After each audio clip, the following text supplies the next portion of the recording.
My name is Chris Hendry. I'm a senior environment artist on Rainbow Six Siege. This is our fortress, where we watch as the world burns. We have prepared for you, readied with steel and shrapnel. In every hall waits a battle. In every room waits a war.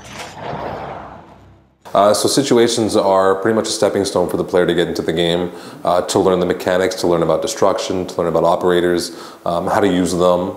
There are also some side objectives that you need to complete in order to complete the situation in a whole. So it's really about getting players familiar with the game and showing them the core elements. And you've got several different maps. Were there kind of different tactics and things in mind for those maps to teach the player? That's it. So we took a lot of time to look at the maps and what kind of situations we can put into these maps.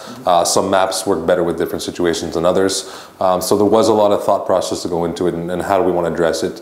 For instance, one of the maps, plane does not have any rappel in it, so some of the situations that might include rappel, that map would not fit into the idea.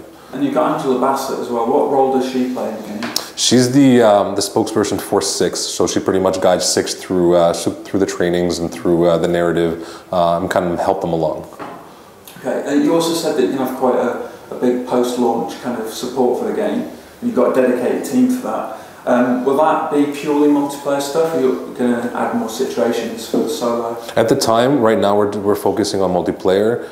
The maps will be free, as I'm sure you've seen already. So for the post-launch details, as of now, we're only focusing on the multiplayer. The other content we haven't disclosed quite yet. Right. And obviously, there's no single player in this one beyond situations and terrorist hunt. Was that kind of a big decision for you guys to focus on multiplayer? It wasn't so big. You have to look at what's out there right now and what people want, and it's very much about multiplayer games right now.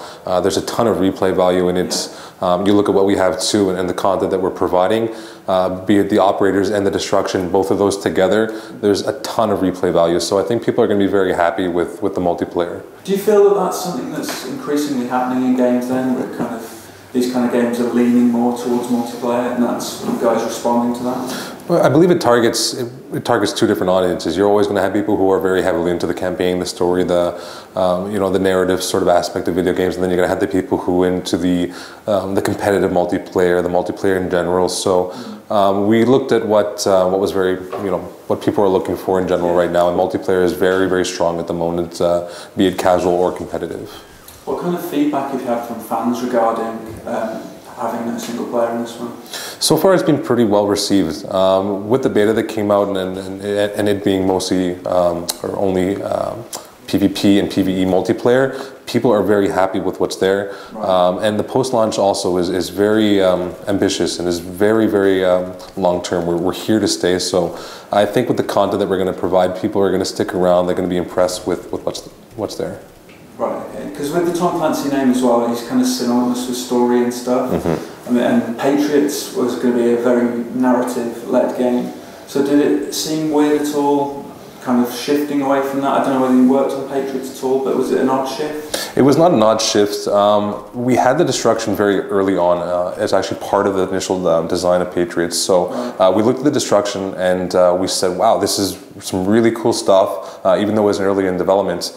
And I think we made the right decision to look at the destruction, how we can make that work in a multiplayer setting, in a competitive way too. And now the destruction is really part of our core gameplay. Yeah, so was the kind of remit, the idea to kind of strip Rainbow Six down to its bare essentials and get to that core of what makes it special? Was that exactly? Yeah, we spent a lot of time on the multiplayer first, looking at prototyping. We prototyped a lot. Our initial prototyping was also all about destruction, and then afterwards we introduced the operators, and they really fit well together. Right. Yeah, and obviously you had a closed beta recently.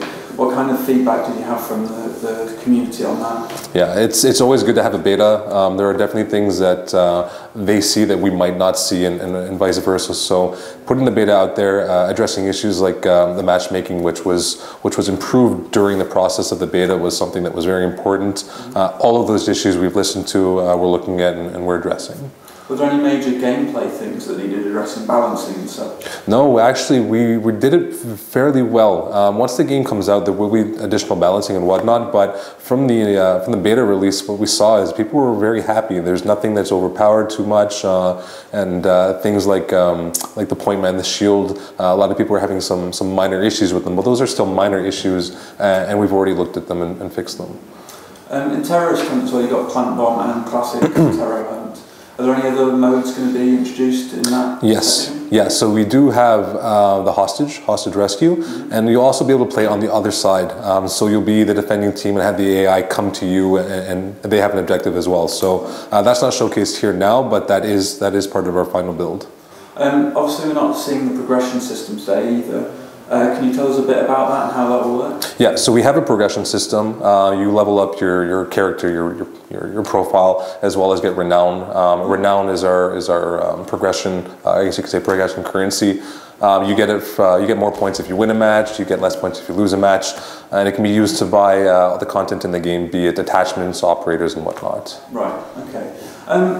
When the game comes out and you do start providing this post-launch stuff, how are you guys going to respond if the kind of community aren't responding to it themselves? What kind of things would you do about that? We don't believe that's going to even happen. The content that we're providing, it's not going to split the fan base, so people are always going to be engaged together. And there's a ton of stuff. There's a ton of stuff we're going to be doing with the post-launch plans. So I think people are going to be more pleasantly surprised than disappointed. Yeah, because there have been one or two multiplayer games that have kind of come out recently, and they've kind of not done too well and stuff. Does that worry you at all? We have a completely different model. All of our intentions are to not split community, to not have any gameplay content behind a paywall. There's no pay to win. So our approach is much different than, as you said, different games that have this sort of structure. Right.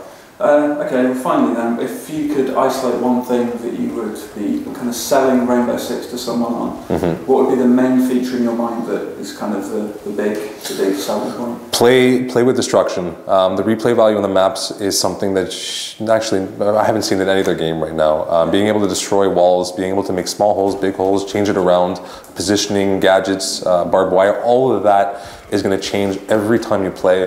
The maps will never be played the same way twice, so people are going to be surprised every time they get into a match and it's not the same. Alright. I'm serious, I'm being lit up here, Lynch. Shit. You got me. Alright, I got the window. Go!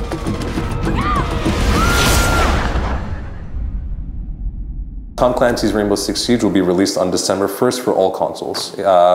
Current gen and PC, not old gen.